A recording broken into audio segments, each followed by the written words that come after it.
توجہ کرتے. ملک شام سے اور ایران سے کچھ لوگ آپ کی خدمت میں آئے تو وہاں سے کچھ کنیزیں بھی آئیں. ان کے بادشاہ پیغام لے کے شاہ ایران کی کنیز کو ملکہ نے کہا کہ نا حضرت عمر کی زوجہ کو دیکھ کے آنا ذرا کس طرح کی ہے.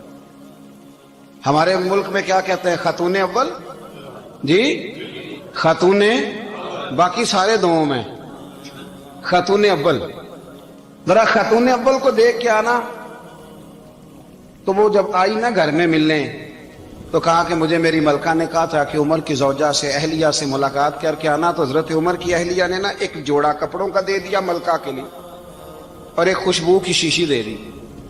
اب جب وہ تحفے وہاں گئے تو اس ملکہ نے نا کچھ سونے کا سامان بھیجا، کچھ زیورات بھیجے، کچھ تحائف بھیجے. جب حضرت عمر کے گھر آئے نا وہ خادم لے کے آیا. اس نے کہا جی آپ کی اہلیہ نے تحفے بھیجے تھے. تو جواب میں شاہ ایران کی بیوی نے یہاں جس ملک کا وہ سفیر تھا انہوں نے بھی یہ بھیجے.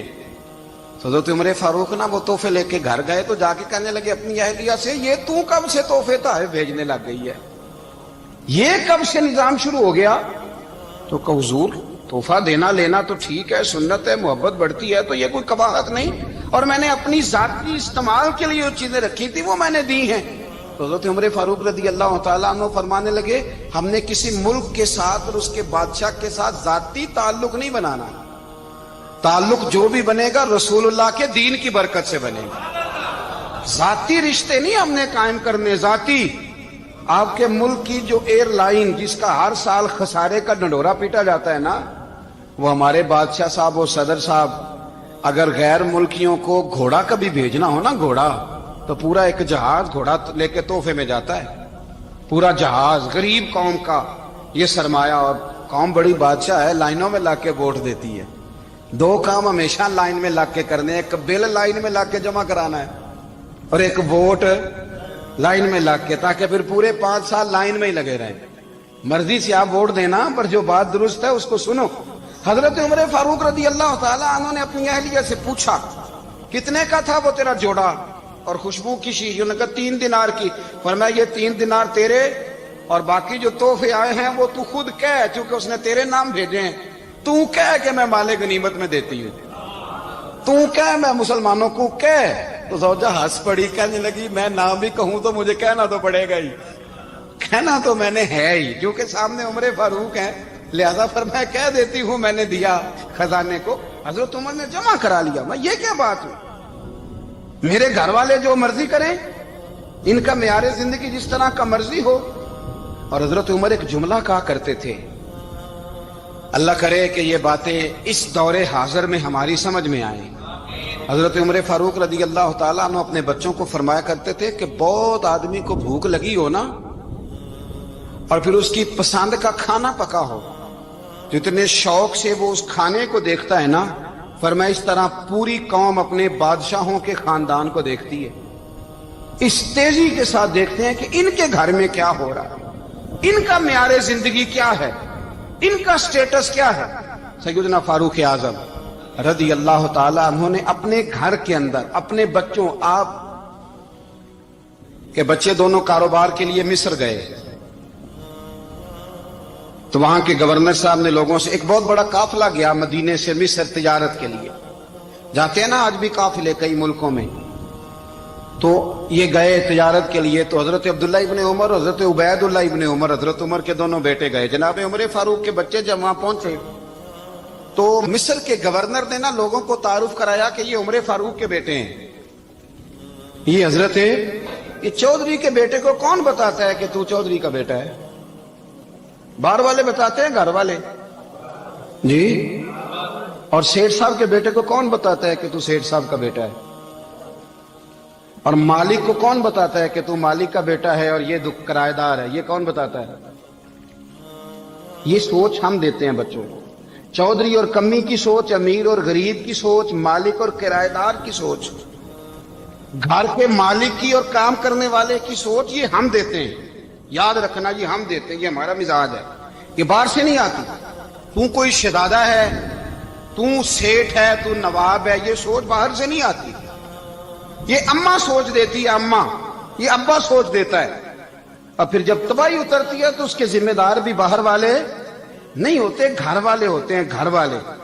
ہمارے بچوں کی طبیعتوں پر زیادہ نقش باہر والوں کا نہیں ہوتا، گھر والوں کا ہوتا ہے. یاد رکھیے گا حضرت عمر فاروق رضی اللہ، بچے ہیں، شہزادے ہیں، وہ کاروبار کرنے گئے اور وہاں لوگوں نے بتایا گورنر صاحب نے کہ یہ فاروق اعظم کے بچے امیر المومنین کے. لوگوں نے ان سے زیادہ مال خریدا، تجارت میں زیادہ نفع ہوا. ظاہر ہے کہ وہ آپ کے جو اللہ خیر کرے حکمران ہیں، ان کے کاروبار کتنے ملکوں میں ہیں، کس بنیاد پر ہیں؟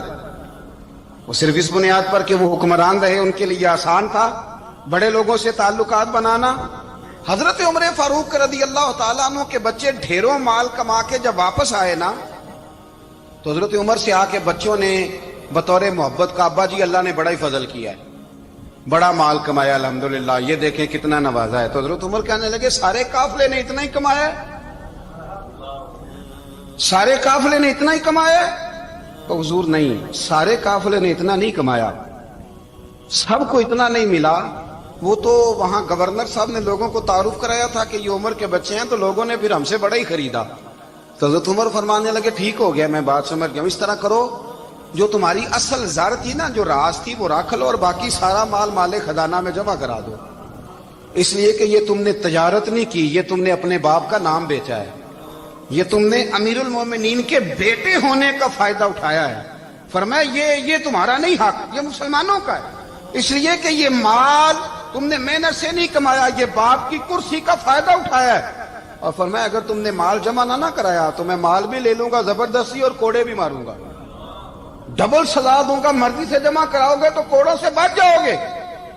بڑے بیٹے نے تو جمع کرا دیا، تو چھوٹا تھوڑا پریشان ہوا. تو حضرت عبداللہ ابن عمر چھوٹے کا ماتھا چوم کے کہنے لگے بیٹے چپ کر کے جمع کرا، یہاں بھی فخر کر کے ہم عمر کے بیٹے ہیں اور قیامت میں بھی فخر کریں گے کہ ہم فاروق اعظم کے بیٹے ہیں. یہاں بھی ناز کریں گے اور وہاں بھی ناز کریں گے کہ عمر کے بچے ہیں. ہمارے باپ نے خود بھی حلال ہی کھایا ہے، اور جب ہماری کمانے کی باری آئی ہے تو ہمیں حکم بھی حلال کھانے کا دیا. بھائی ہمارا مزاج نہیں. بچہ جب لے کے آتا ہے 2 لاکھ روپیہ تو کبھی پوچھا کہاں سے آیا ہے؟ جب وہ پہلے دن غلط دوستوں کے پاس جا کے بیٹھتا ہے تو کبھی نکالا ہے گھر سے اسے؟ یہ بہت سارے خمیازے ہمیں اس لیے بھگتنے پڑتے ہیں کہ ہم ابتدا میں سوراخ بند نہیں کرتے. جب اس میں شگاف پڑ جاتا ہے، سیلاب آتا ہے تو ہمیں ہوش آتی ہے. حضرت عمر نے اپنے گھر میں نگرانی رکھی، کڑی نگرانی. زیادہ نماز گھر میں پڑھتے تھے حضرت عمر، نفلی نمازیں زیادہ کیوں بلا؟ بھائی یاد رکھیں کہ آپ نے اگر سجدہ کرنا ہے تو بچہ لیٹ جائے گا، وہ اسے پتا کوئی نہیں سجدہ کیا ہے. لیکن جب گھر میں کبھی قرآن ابا جی کھول لئی نا، جب ابا جی کا موڈ بن جائے نا لیکچر دینے کا، وہ گھر میں شروع ہو جاتے ہیں، کہتے ہیں آپ لوگ نماز نہیں پڑھتے اس لیے میرے کاروبار میں برکت کوئی نہیں. تم سویرے قرآن پاک نہیں کھولتے تو میں تباہ ہو گیا. تو میاں آپ نے کب گھر میں قرآن پاک کھولا تھا؟ آپ نے کب نماز پڑھی؟ آپ نے کب گھر کے اندر اللہ رسول کا ذکر کیا تھا؟ آپ نے کب حدیث چھیڑی؟ آپ نے بھی تو گھر کے اندر جب بھی آپ آئے ہیں تو آپ نے وہی کچھ کیا جو دنیا دار کرتے ہیں. آپ بھی تو اپنا موبائل لے کے الگ کونے میں بیٹھ گئے. آپ نے بھی تو کہا ہے کہ اب تمہارے چینل ختم، اب میری مرضی والا چلے گا. تو جو آپ نے کیا ہے بچے بھی وہی کام کریں گے. آپ نے بھی گپ شپ لگائی ہے تو وہ بھی لگا رہے ہیں. یہ سمجھ لیں جو کام آپ کریں گے آپ اپنے بچوں کی سیرت میں اس کا جلوہ دیکھ لیں گے. بڑی پکی سی بات ہے کہ آپ کو بچے کی عادتیں دیکھ کے سمجھ آ جائے گی کہ میں بھی یہی کرتا تھا اور یہ بھی. حضرت عمر فاروق رضی اللہ تعالیٰ عنہ وصال فرما گئے تو آپ کے وصال کے بعد حضرت عثمان غنی رضی اللہ تعالیٰ عنہ نے آپ کی ایک بیوہ سے نکاح کیا. حضرت عمر کی ایک بیوہ سے جب وہ آپ کے نکاح میں آئی تو کہنے لگی حضرت عثمان غنی سے کہ حضور نہ تو میں خوبصورت ہوں اور نہ میں جوان ہوں، نہ آپ کی کوئی خدمت کر سکتی ہوں، میرے ساتھ نکاح کرنا سمجھ میں نہیں آیا. کیا شاندار جواب دیا حضرت عثمان غنی نے، کیا خوبصورت جواب دیا. فرمانے لگے میں نے اس لیے نکاح نہیں کیا کہ مجھے تمہارے حسن سے دلچسپی تھی یا تمہاری خدمت کی ضرورت تھی. میں نے تو اس لیے نکاح کیا ہے کہ مجھے بتاؤ عمر فاروق گھر کے اندر اپنے رب کی عبادت کس طرح کرتے تھے، وہ قرآن پاک کس طرح پڑھتے تھے، وہ رویا کیسے کرتے تھے، استغفار کا طریقہ کیا، کس وقت کس انداز میں وہ اپنے رب کو یاد کرتے تھے. اس لیے کہ عمر کئی دفعہ گھر سے آتا تھا تو میں اس کے چہرے پر نور دیکھا کرتا تھا، میں روشنی دیکھتا تھا، ایک معیار دیکھتا تھا. نکاح اس لیے کیا ہے کہ مجھے عمر کی جو گھر کے اندر کی عبادت ہے اس سے آگاہ کرو، تاکہ عثمان غنی بھی چاہتے ہیں اس طرح کے عمل کرو جس طرح کہ عمر فاروق کر کے گئے ہیں۔ بھائی جب تک ہم اپنے گھر میں وہ توجہ نہیں دیں گے، وہ مزاج دیکھیں نا، ہمارے گھروں میں جب نقشہ پاس ہوتا ہے تو ٹی وی لان بھی اس میں ہوتا ہے، ڈرائنگ روم بھی ہوتا ہے، نماز کی جگہ بھی ہوتی ہے نقشے میں۔ صحابہ جب گھر بناتے تھے تو ایک مسجد بیت کا نقشہ پاس کرتے تھے، ذہن میں رکھتے تھے کہ یہ کونا نماز کے لیے، وہاں جوتے لے کے کوئی نہیں جائے گا، وہاں نماز پڑھی جاتی تھی، عورتیں وہاں اعتکاف کرتی تھی۔ ٹی وی لان تو آ گیا ہے، اور گھر کے اندر ٹی وی رکھنے کے لیے تو ایک کمرہ الگ سے بنا دیا گیا ہے، اور اب جو نئے نقشے پاس ہو رہے ہیں اس کے اندر گھروں کے اندر جگہ بنائی گئی ہے جہاں کمپیوٹر رکھے جائیں، اور بچوں کے لیے وائرنگ ہوگی نیچے تاکہ انہیں کوئی مشکل درپیش نہ ہو۔ یہ ساری چیز ہم نے نہانے کے لیے گھروں کے اندر اتنے اتنے بڑے واش روم بنائے ہیں کہ لگتا یہ ہے کہ سوائے نہانے کے اور کام ہی نہیں کوئی گھر میں ہوگا، ہر چیز آ گئی۔ پر اللہ کرے کوئی تفسیر بھی ٹیبل پہ پڑی نظر آئے، کوئی حدیث کی کتاب بھی ٹیبل پہ پڑی نظر آئے۔ اللہ کرے کہ جس طرح ابا لطیفہ سن کے آتا ہے تو جب تک سنا نہ لے اسے ہضم نہیں ہوتا، اللہ کرے کہ وہ جمعے میں بیان سن کے جائے تو اس کا بھی دل کرے میں اپنے بچوں کو سناؤں۔ وہ نبی پاک کی کوئی حدیث کہیں سے سنے تو گھر جا کے سنائے۔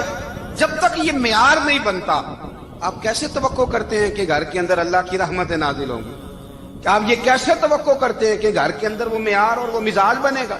حضرت عمر فاروق نے ذاتی زندگی پر جو توجہ دی، گھر والوں کے معیار پر جو توجہ دی حضرت عمر فاروق رضی اللہ تعالیٰ عنہ نے، وہ بھی بڑی دیدنی ہے۔ حضرت ابو موسیٰ اشعری کو نا آپ نے وزیر خزانہ بنایا، وزیر خزانہ۔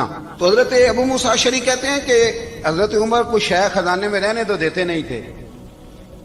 تو ایک دن میں صفائی کر رہا تھا اس کمرے کی جس میں خزانہ رہتا تھا۔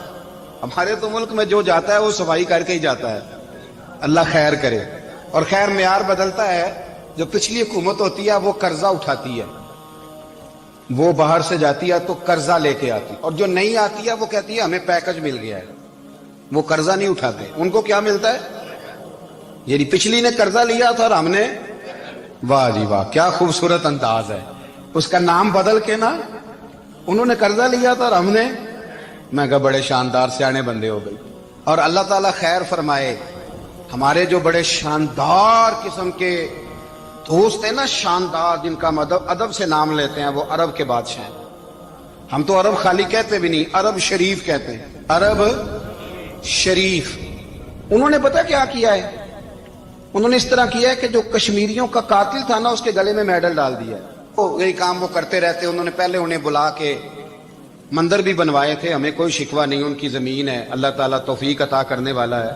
پر خیال یہ تھا کہ چلو کشمیریوں کے زخموں پر نمک نہ چھڑکتے، 2 مہینے انتظار کر لیتے، کچھ حالات سنور جاتے، کچھ تھوڑا انتظار۔ ہیں ہمارے دوست، ہمارے وزیر اعظم صاحب جب جاتے ہیں تو وہ پھولوں کا ہار ڈالتے ہیں ہمارے دوست، لیکن انہیں وہ حدیث یاد نہیں کہ نبی پاک علیہ السلام نے فرمایا جب میرے مومن کو تکلیف ہوتی ہے تو مجھے بھی گنبد خضرا میں تکلیف ہوتی ہے۔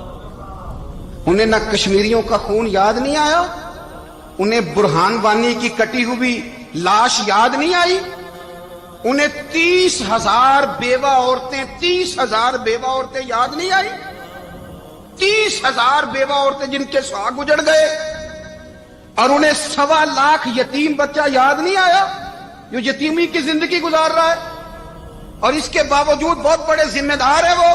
مجھے پڑھ لینے دو آج احمد فراز کا شعر، وہ ہمارے مکتب کوئی ایسا نہیں کہ وہ مولوی تھا، وہ غیر جانبدار تھا، پر مجھے آج پڑھ لینے دو اس کا شعر، ایک کلیجے کا درد ہے، پڑھ لینے دو۔ اس نے کہا تھا کہ پڑھتا ہوں تو کہتی ہے یہ خالق کی کتاب ہے، مثل یہودی یہ سعودی بھی عذاب، اس قوم کے بارے میں کیا لکھوں فراز، کعبے کی کمائی سے جو پیتے ہیں شراب، کعبے کی کمائی سے جو پیتے ہیں شراب، اس قوم کے بارے میں کیا لکھوں فراز، کہ کعبے کی کمائی سے جو پیتے ہیں شراب۔ میں خیال نہیں آیا تمہارا صرف دین یہ ہے کہ قبریں گرا دو، مزارات گرا دو، فقط یہ دین ہے؟ کوئی نبی پاک کے روزے کی طرف منہ کرے تو اسے مشرک کہو، یہ دین ہے؟ اس کا نام مذہب رکھا تم نے؟ مذہب تو اس کا نام ہے کہ جو رسول اللہ کا نام لینے والا ہے وہ ہمارا یار ہے، اور جو نبی پاک کا نام لینے والا نہیں ہمارا اس سے کوئی تعلق، یہ دین ہے۔ حضرت عمر فاروق کی سیرت سنا رہا ہوں، حضرت عمر کی۔ حضرت ابو موسیٰ اشعری نے ایک عیسائی کو منشی رکھا تھا، اکاؤنٹ آفیسر حضرت ابو موسیٰ اشعری نے۔ تو حضرت عمر فاروق بول پڑے، کہنے لگے تمہیں مسلمان کوئی نہیں ملا تھا؟ کلمہ گو نہیں تمہیں نظر آئے؟ کشمیریوں کی لاشیں نظر نہیں آتی؟ ان کا خون بہ رہا ہے، تباہی اتر رہی ہے، اور تم قاتل کو گولڈ میڈل پہنا رہے ہو؟ اور یاد رکھنا، جب مسلمانوں کی بچیاں روندی جاتی ہوں نا تو پھر اسلام امن کا درس نہیں دیتا، پھر اسلام جہاد کی بات کرتا ہے، پھر اسلام جہاد کی بات کرتا ہے، جہاد کی۔ وہ قومیں غیرت مند نہیں ہوتی کہ جن کے گھروں میں آگ لگی ہو اور وہ غیروں کو ہار پہناتی پھرے۔ اللہ کا کچھ خوف کرو، زندگی مختصر ہے، دبئی میں کتنے رہے اور کتنے چلے گئے۔ خدا را کچھ، خدا تم سے اچھے تو وہ نیو یارک کے رائٹر ہیں جو کم از کم اپنے کالموں میں کشمیر کی بات کرتے ہیں، تم سے اچھا برطانیہ کا وہ شخص ہے جو کم از کم BBC لندن پہ رپورٹ جاری کرتا ہے تو کہتا ہے کشمیر پہ ظلم ہو رہا ہے، تم سے تو وہ اچھے رہ گئے۔ تم نے بات کرنا تو دور کی بات، تم نے دشمنوں کے گلے میں ہار پہنانے شروع کر دیے۔ کل جب پوچھیں گے بلا کے تم کو اپنے سامنے، کیا جواب جرم دو گے تم خدا کے سامنے؟ بڑی تکلیف ہوئی، بڑی تکلیف ہوئی۔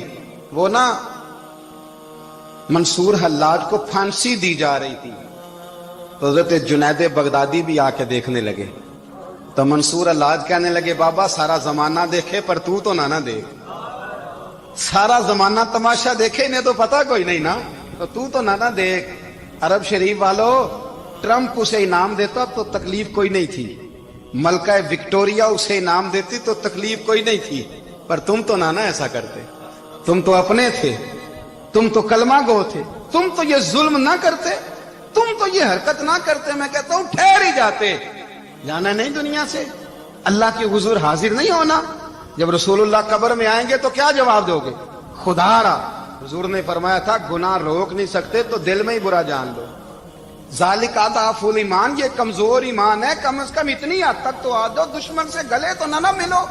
خدا را سمجھے، ہمارا پہلا تعارف یہ ہے کہ ہم رسول اللہ کے غلام ہیں۔